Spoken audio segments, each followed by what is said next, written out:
So the game I'm playing today is called Last Visit to the Shard. This is another Connor Sherlock walking simulator. Yes, I'm already playing another one of his games. Why exactly am I covering another one of his games already? Well, I just want to? Yeah, not for any specific reason other than the fact that I just want to, so I'm going to. So this is another game from the Walking Sim a Month Club Volume 1 bundle. It's actually the first game in the bundle, if I'm not mistaken, or the first one that was made for the bundle. If I'm not mistaken, I think this is actually the oldest game that is featured in the bundle, originally being released in September of 2015. There's not a great deal to say about this one in particular, but basically this is a walking simulator where you are going around and exploring another exoplanet. And this exoplanet is basically on the brink of collapse. The entire planet is collapsing on itself, its crust has been completely torn wide open, and the only real objective here is to explore the planet as it appeared right before its inevitable death. In terms of overall size, and when I say size, I'm explicitly referring to the size of the level itself and not its file size, but in terms of the level size, this is one of Connor Sherlock's much bigger games. The world in Last Visit to the Shard is pretty huge, and there's many different places and landmarks that you can explore at your leisure. Unfortunately, the character that you control in this game moves rather slowly, even when they are sprinting, and because of the sheer size of the map that we're dealing with here, it can take quite a while to get from point to point, or like different points on the map. So what I'm gonna do for this video is that I'm just gonna be showing you guys some of the interesting landmarks that I've managed to come across so far in this game, because I have played this for a little while off screen. I don't think I'm gonna be exploring the entire landscape in this game because that would just take way too freaking long. So I'm gonna try not to waste your guys' time with this one. I am just going to show you some of the interesting things that I have found so far. And with that being said, why don't we start walking around here? So we have another one of these pods again. It's, yeah, leaning on the side, and it kind of just looks like it's been abandoned here. This is definitely one of the more detailed games that Connor Sherlock has released. The visual fidelity in this particular game is definitely a lot higher than some of his other games. That's not to say that his other games looked bad. As I mentioned before, it does seem like a lot of Connor Sherlock's games try to experiment with different art directions, basically. Kind of like with Grave Apologies and its very weird looking, like, watercolor aesthetic almost. But it seems like for Last Visit to the Shard in particular, it kind of seems like he tried to go for photorealism here. There's a lot of like depth of field effects, and you can also right-click to zoom in, but you can do that in pretty much every game that Connor Sherlock has released, so not really anything new there. But yeah, there's a lot of like depth of field effects, and I mean, yeah, this entire maze actually looks pretty damn realistic, or this cave I mean. It's not really a maze. A lot of really nice looking lighting effects. It looks pretty damn gorgeous, I would say. So we are stuck inside a cave here. It's actually fairly easy to exit the cave because the exit is over that way. But before we leave this cave, I want to direct your attention to this bird over here, because we have a bird made entirely out of crystals, and it appears to also be emitting its own light. So your character basically has a jetpack in this game. If you press and hold the spacebar for a while, you can jump pretty damn high. Either that, or maybe the gravity is just really low on this planet. I mean, this is not Earth that we're dealing with here. This is an exoplanet, so it could possibly have something to do with the gravity. But yeah, we have a crystallized bird right here, and the bird is solid. We can actually jump on top of it. Yeah, there we go. This is the point of view of the bird, so we can see exactly what the bird sees. It may not seem like this bird is important for anything, but I do want you guys to remember what exactly this bird looks like, because we will be seeing it again in just a few minutes. Also, I'm gonna do something right here to try and get like a thumbnail going. There we go. There we go. Really play around with the rule of thirds right here.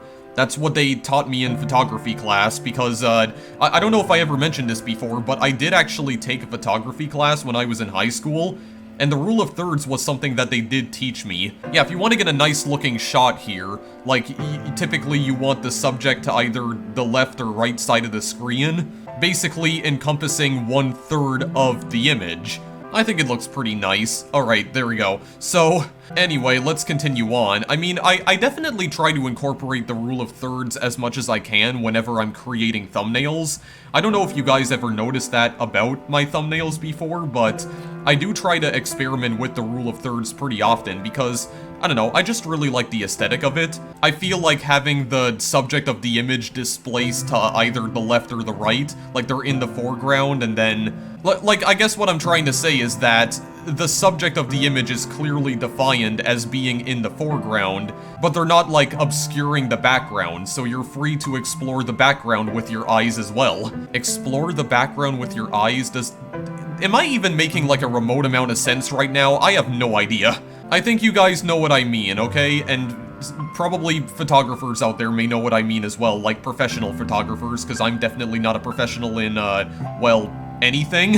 Definitely not a professional in making videos, I will at least say that. Yeah, so we're already exiting the cave here, and we can try and jetpack across these, yeah, these gigantic platforms. Almost looks like they're made out of stone, or there's some kind of like crystal formation, I presume. Well, they're not really crystals, they're kind of like, I don't know, just stone cubes rising out of the ground. So my understanding here is that the entire world is basically being destroyed. This planet has naturally reached the end of its lifespan, and now it's just getting torn apart by some sort of unseen force. The sun is right over there, and once again, I do like the lighting effects that are going on here, especially on the textures right here. I love the way that they're just reflecting off the surface like that. Yeah, and you see those little beams of light as well that get blocked off whenever you go behind it. Like, whenever you go behind an object, I mean, like, the light actually gets cut off. Like, you see that right there? There's basically shadows that are being cast. I always like this nice, moody lighting in my video games, that's for absolute sure. So what exactly does the README file for this game entail? Well, there's not really a whole lot to see in the README file for this game. It basically just mentions that in order to create the pods that we're using to travel from planet to planet, they need to be harvested from an exoplanet, and apparently they need to be harvested at a very specific point in the past. And I presume that this exoplanet here is pretty much ripe for harvesting because this right here, this little thing that's kind of sticking out of the stones right here, this giant crystalline structure, this purple thing that I'm looking at, kind of looks like that's the same sort of material that the pods are constructed out of. So I imagine this would be a perfect location to harvest some crystals to create more pods for the Walking Sim a Month Club. Again, this very mysterious government organization that I am convinced at this point are actually just from a completely different dimension altogether. But I gotta say though, the scenery here definitely looks pretty gorgeous. I mean, in some ways it kind of looks a little brutalist with all of these like, yeah, these very featureless stone structures. They almost kind of look like they're made out of marble. I don't know, just looking at this texture right here. But as you can see, there is a lot of them to find, and there's also some shards that are just kind of floating up into the sky. You notice that there's a lot of, yeah, there's one shard here that almost looks like a nail. Unfortunately, there doesn't appear to be a way to reach those shards up there, because yeah, you don't jump anywhere near as high, or you don't jump nearly high enough in order to reach them, so that's definitely not happening. Yeah, and the only other thing that the README file says is that your only objective is to explore this planet on the brink of collapse, basically. That's literally all that the README file says, so it just kind of says, hey, this planet is on the verge of death, go mess around in it for a little while before it disappears from existence. And that's basically it. So there's a lot of things that I could talk about here. Those are some more crystalline structures over there in the distance. Again, really liking the draw distance in this game because you can see so many different objects that are just shrouded in darkness over there. Even when they're that far away, the game still seems to render them, but they're all in the background and they just kind of look like silhouettes. I really like the way that that looks. Also, I do apologize if the footage of this game looks a little bit blurry, but I don't know why exactly Connor Sherlock did this, but there appears to be this layer of static over the game's graphics that's just kind of animating in the background. I don't know if you can see that. You can kind of see it when I look at the sky. It becomes a lot more visible. but I was doing a test recording of this game before I started recording it for real, and I don't know if it's because of the static or the very subtle white noise that you see in the background, but for some reason, the footage looked incredibly blurry, and I'm pretty sure it wasn't because of the depth of field effects either. I don't know, it's like whenever I move around, there's like this layer of motion blur that suddenly appears, like within the recording, and I don't exactly know what's causing OBS to render the video like that. Maybe it is the static, I have no freaking clue, but I do apologize if it is a little bit blurry, or like there seems to be a lot of motion blur in the video. I don't really know how to fix that. Hopefully it doesn't make the game too difficult to see, but this is what I was talking about when I said, yeah, remember that bird for later, because there's actually another bird out here, but this time it's trapped in a cage. Yeah, trapped in a bird cage, and I don't think there's any way to get in this cage either. Yeah, it's a little bit too thin, but you can fly up to the top of the bird cage and you can stand on it. Oh god, wait. Okay, I thought I got stuck there for a moment. Hang on, let me try this. There we go. Go right on top of it. And there's no real way to interact with it. I mean, there isn't really any way to interact with any of the objects in Connor Sherlock's games because the point of I feel like the point of most of his games is to not really interact with anything, it's to just explore the environment, basically. If there is one thing that I feel Connor Sherlock excels at, it would definitely be environmental storytelling. You know, there doesn't need to be, like, dialogue trees or any sort of narrative whatsoever. Like, you can just tell the story through the game's environment. Like, I can already tell what exactly is going on here. The planet's being torn apart by some unknown force, and it's just being ripped to shreds. It's about to disappear for good. I don't understand what the birds in the bird cages are all about, though, and why the birds look like they're made out of crystals. I don't know, that seems a little bit strange to me. I feel like there's some sort of explanation that I could use here, but I mean, I've pretty much already come to expect this from Connor Sherlock, because I mean, his games tend to be on the, I don't know, maybe his games tend to be a bit on the artsy side sometimes. But at the same time, I've been covering these kinds of games on my channel for quite a while. I mean, the entire point of my channel has pretty much always been, like, weird, obscure indie games that you probably have never played before. That's really always been the theme of my channel, like the types of games that I tend to cover on the channel. I mean, typically with my channel, I usually just play whatever the heck I want, but there is a bit of an underlying theme when it comes to the types of games that I tend to play. Yeah, there's also that weird structure over there where it's kind of like, I don't know, almost kind of reminds me of the Olympic torch in a way. It's just like some sort of weird monolithic structure surrounded by a ring. I think there's actually more than one of those in this environment. Yeah, there's the gigantic crystal structures. Definitely no way to get to the top of that. You'll notice here that this area is very wide open. There's a lot of areas to explore as well, and unfortunately, your character does walk kind of slowly. You can press the shift key to run, but your character doesn't run anywhere near as fast as some of the other games that Connor Sherlock has released. In fact, he runs about as fast as he walks. There's not really that much of a difference, honestly. But what exactly can we find here out in this vast, open, post-apocalyptic wasteland of a planet? Well, I mean, there was that other structure that I was talking about before. Yeah, that like, weird spear structure over there surrounded by a ring. But we could also try venturing towards the sun just to see what we could find over there. Because to tell you the truth, I've never tried exploring that part of the world before. So I mean, we could try and see what exactly is over there. It kind of looks like there's something glowing over there, actually. I kind of like to go check it out. But as you're walking around, you'll notice that there's a lot of like crystal structures that are just sticking out of the ground. All these weird stone structures too that kind of act like platforms. Again, it does kind of feel like something that you would normally find in No Man's Sky. You know, some of those monolithic structures that I was talking about before, like that spear over there. But yeah, it's basically just a dead planet. A dead planet on the brink of collapse, about to be killed off entirely. Actually, wait a second. I noticed something kind of weird over here.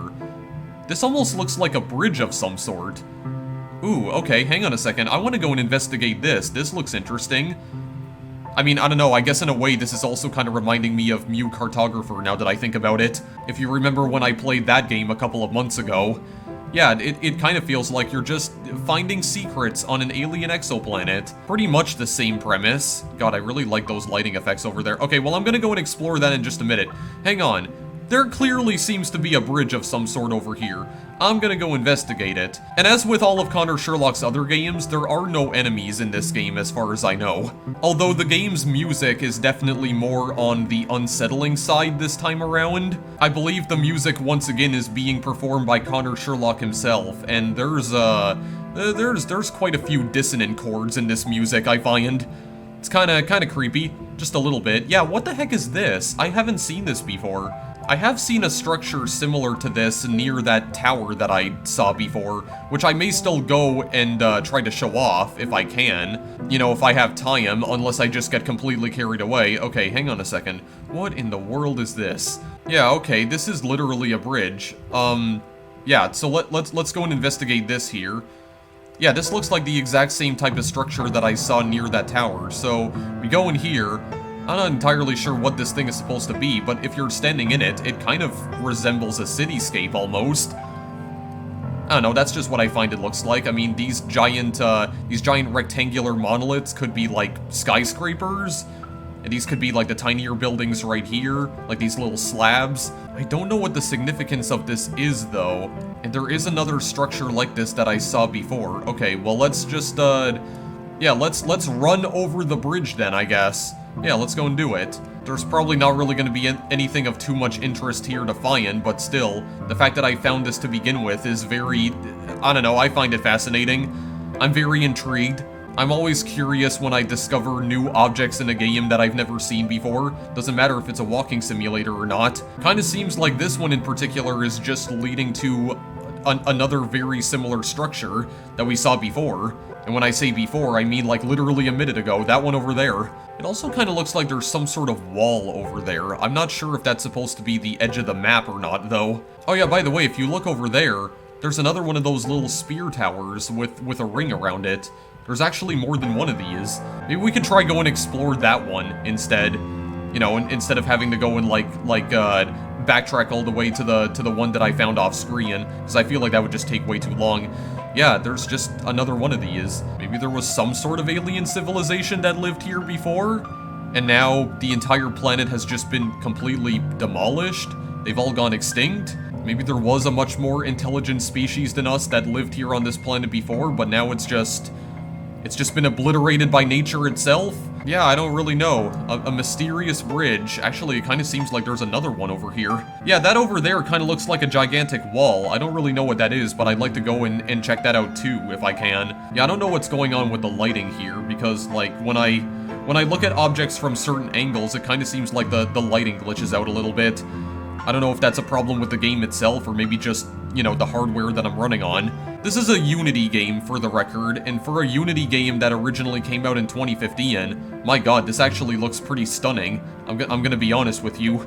The lighting glitches are a little bit jarring, I will admit, but again, it could probably be due to something like on my own laptop. Like, it could be a problem with my laptop itself, I don't know. Could be a hardware thing, instead of, you know, a problem with the game itself. Yeah, there's just another bridge right here. So there's more than one of these. There's just another giant crystal growing out of the ground. Okay.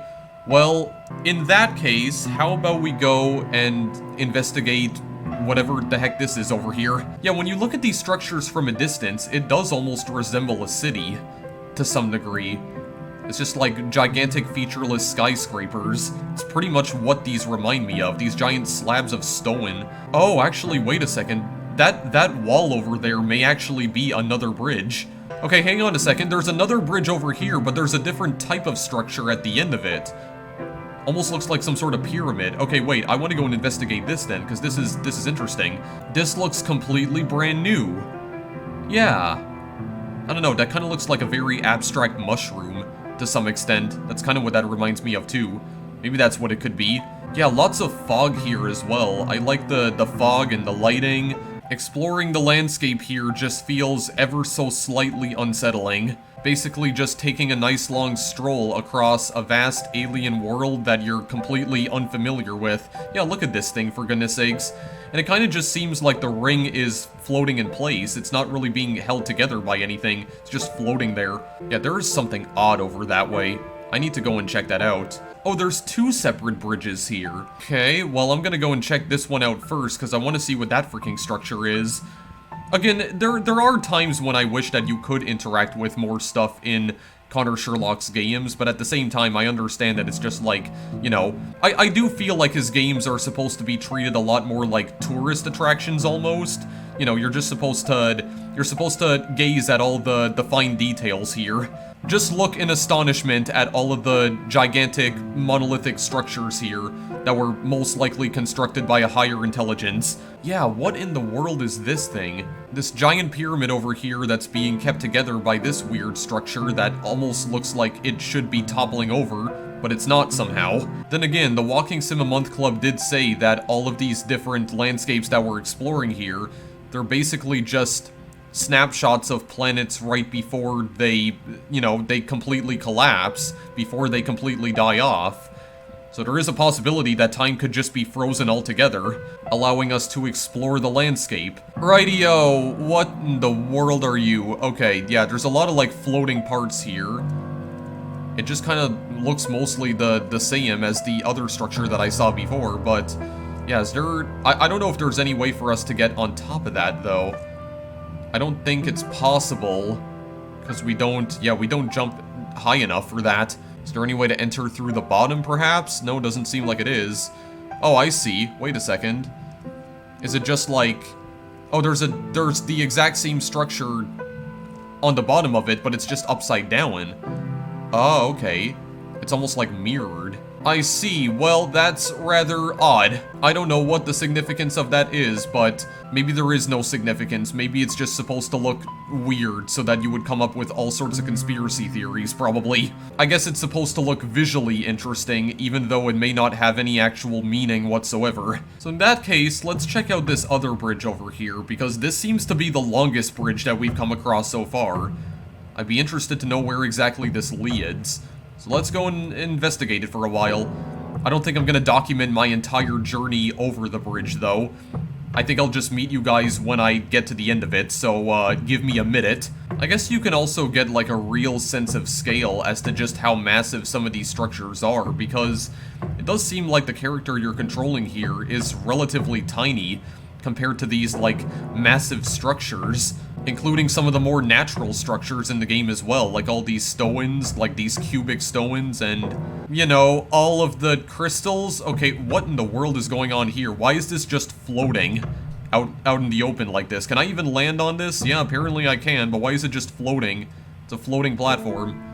Okay, well, I mean, easy platforming section because we basically have a jetpack. Okay, moving on. I can also see the shadows from the bridge being cast on those stones over there in the background. That actually looks really cool. It's kind of weird though, because whenever you move your head around, or whenever you move the camera around, the fog also moves as well, which is a little bit disconcerting. I would have made a comment about immersion, but at the same time, it's really not that big of a deal.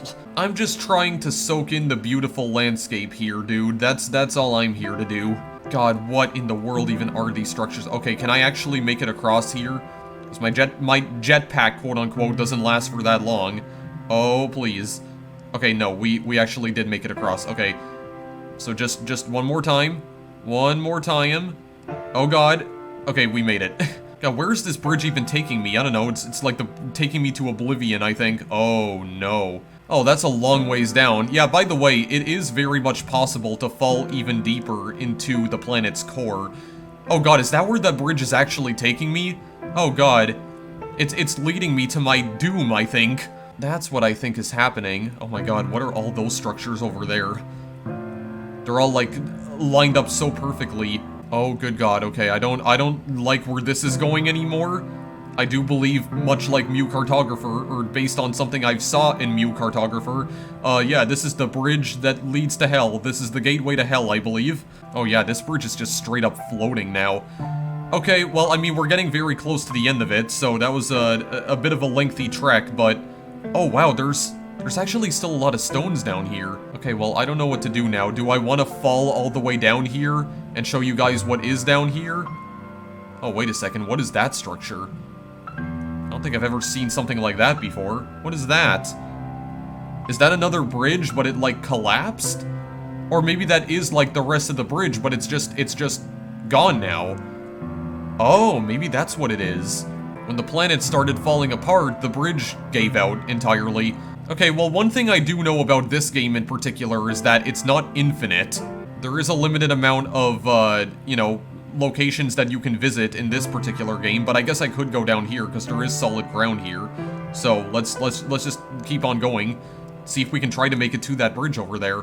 Can we make it across that giant wall, I wonder? I don't know, we'd have to climb up a variety of stones in order to get to there. Like a variety of stones made out of cubes, I mean, but I don't know. It's worth a shot. So let's just keep jumping over stuff for now. Actually, this is a bit of a problem. Because how exactly are we gonna actually get over that bridge? It's definitely a bridge, because, yeah, there's some pillars sticking out of it, and it seems to be the exact same structure that we saw before. Okay, yeah, so... Oh, God. Is this the end of the line for us? It could very well be.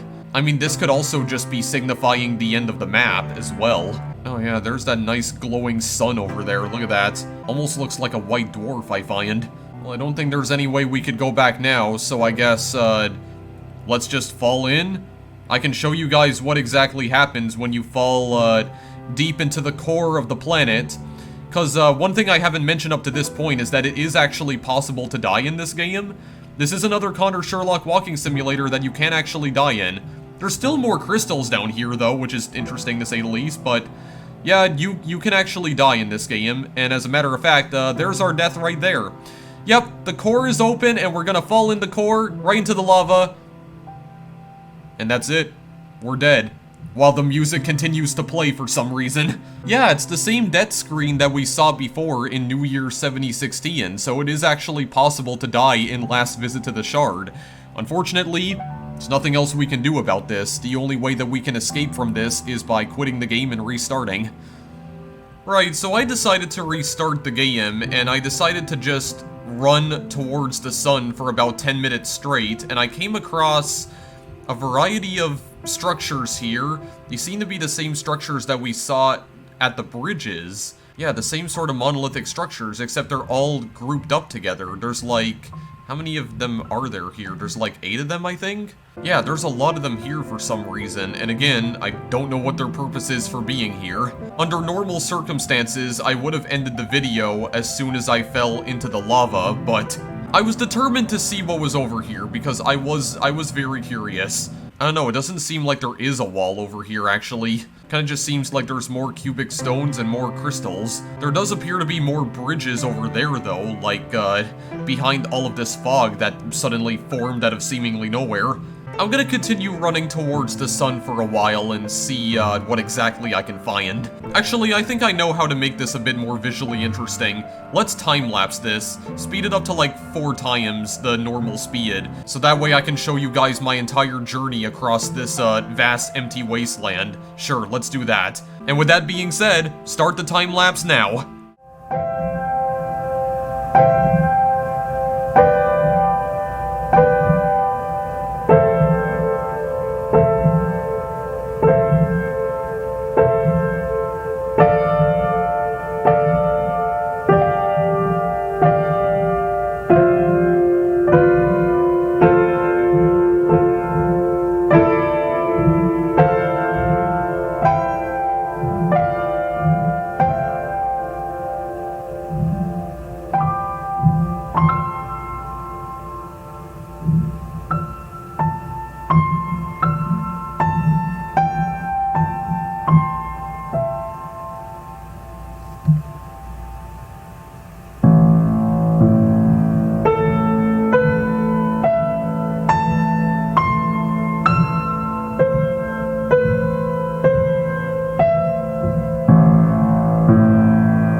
Well, it would appear as though we've reached the end of the line, because it just cuts off again, and we just fall to our doom once again.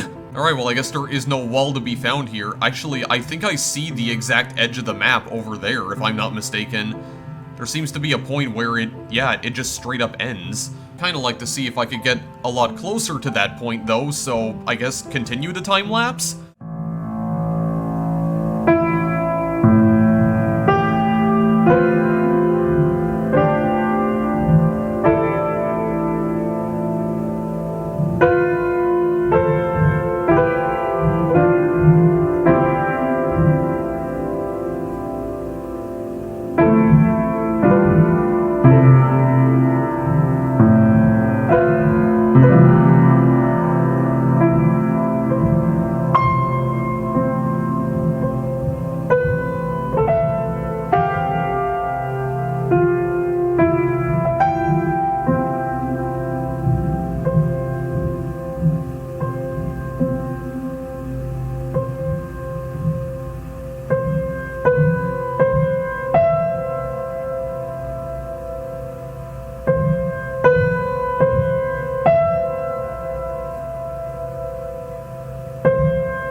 That's rather odd. Kind of seems like there's different types of terrain clashing right here. It's like I stand on this line and I just bug out for some reason. That's kind of odd, but, well, it would appear as though I've reached the end of the line for real because, yeah, it cuts off at this very corner right here. Like, the terrain cuts off at this very corner, and, yeah, it doesn't seem like there's anything left. I guess the map just ends at this point. Kind of looks like there's more of those spears that are just floating in the background over there, but there's no way for me to safely get to them. Yeah, no way for me to safely get to all that geometry over there, or these giant pillars of stones that are just kind of floating without a cause. Alright, well, I guess in that case, let's just fall off, back to our doom.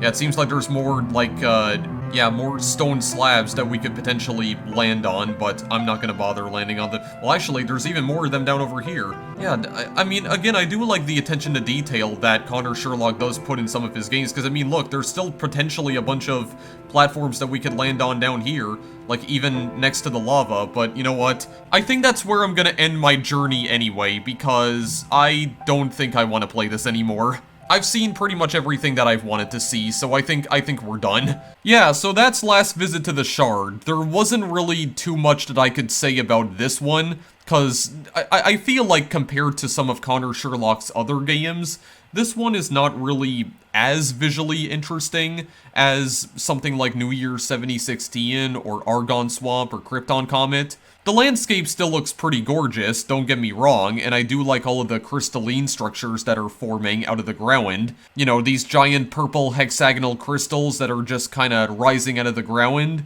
And there's also some other weird structures too, like those birds, and also that other bird that was trapped in a bird cage, and there's other bird cages lying around as well. But I feel like compared to some of his other games, the terrain does feel kind of flat and devoid of personality. It really does feel like this particular game was themed almost entirely around brutalism, because that's definitely what the landscape reminds me of. There's a lot of featureless, monolithic structures that I also came across too. A lot of bridges as well. There's plenty of bridges that I found too. Most of them don't seem to lead to anywhere, and at least one of them seems to lead into death. But I do really love the lighting effects, and I also like the, I guess, photorealistic art style that Connor Sherlock tried to go for this time around. I'm surprised that this game even runs at all on this laptop, because I mean, this laptop's definitely not the most powerful in the world, especially considering it's almost 6 years old now at this point, or at least I've had it for 6 years. So yeah, I can't really think of anything else to say regarding this game. Last Visit to the Shard, it's basically, explore a brutalist exoplanet on the brink of total collapse, and when you get bored of that, just launch yourself into a pit of lava and die. Just completely incinerate yourself, much like how you can in New Year's 7016, where you had that whole thing where you jump off a bridge and fall onto a star and burn alive. I mean, it's literally the same death screen. So there you go, I'm done. I've got nothing more to say. If you want to purchase the Walking Sim a Month Club Volume 1 bundle, the link is in the description. And I want to remind you guys again that the full Walking Sim a Month Club collection is still going to be coming to Steam at some point in the future. I don't think it's been released yet though. It still says 2021, but there's no concrete release date for it yet. But I will provide the link to the complete edition of the Walking Sim a Month Club bundle on Steam in case you're interested in it and if you want to wishlist it. So yeah, that about does it for this episode of the Walking Sim a Month Club Let's Play, I guess. I'm not sure which game I'm gonna play next from this bundle, but I think I am gonna give you guys a break from Connor Sherlock's games for just a little while. I don't know when exactly I'm gonna play the next one. Maybe I'll play Prelude to Irrelevance next, but I'll think about it. I did mention Prelude to Irrelevance a couple of times in the past, and I would still like to show that game off to you guys eventually, so maybe that'll be the next one I play, but it probably won't be for a while. Again, this is one of those things where I don't want to overload my channel with games from the exact same developers, because I feel like you guys would get sick of that very quickly, so I'm gonna give you guys a break from the Walking Sim a Month Club games for the time being, but we will most likely return with this series sometime later this year, and probably play Prelude to Irrelevance next, I don't know. I'll try to look through some of the other games in this bundle as well, and if I come across anything interesting, maybe I'll show it off to you guys. But for now, thanks as always for watching, and I will see you in the next video I make. Later!